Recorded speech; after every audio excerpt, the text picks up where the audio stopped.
યજ્ઞ મંડપમાં આપણો પ્રવેશ થઈ રહ્યો છે. સદભાવના પરમ પૂજ્ય શ્રી મોરારી બાપુની જે દિવ્ય કથાનું કાર્ય થઈ રહ્યું છે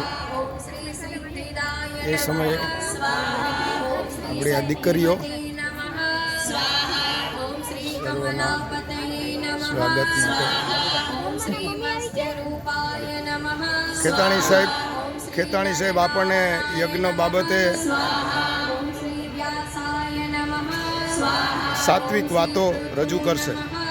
રાજકોટમાં માનસ સદભાવના રામકથા પૂર્વે આજે માનસ સદભાવના યજ્ઞ 108 કુંડ યજ્ઞ યોજાણો છે. ખૂબ ભાવભર્યા ભક્તિભાવભર્યા વાતાવરણમાં રાજકોટ અને સૌરાષ્ટ્રના શ્રેષ્ઠીઓ તેમજ દેશ વિદેશથી બધા શ્રેષ્ઠીઓ પણ આ યજ્ઞમાં સપરિવાર જોડાણ છે અને આ સંપૂર્ણ યજ્ઞ ઇકો ફ્રેન્ડલી બન્યો છે. આગામી રામકથાને ફૂલડે વધાવવા એના પુણ્ય પોખણા કરવા માટેના આ યજ્ઞમાં સૌ જોડાણા છે. આપ સૌને પણ વિનંતી છે, તારીખ 23થી શરૂ થયેલી રામકથામાં તારીખ 30 ડિસેમ્બર સુધી યોજાનાર રામકથામાં આપ સૌ સપરિવાર વૃક્ષો અને વડીલોના લાભાર્થે યોજાનાર રામકથામાં સૌ સપરિવાર પધારો. જય શ્રી રામ. ધન્યવાદ મિતુલભાઈ. આપને આપના પરિવાર સહિત સર્વેને શુભકામના. આભાર.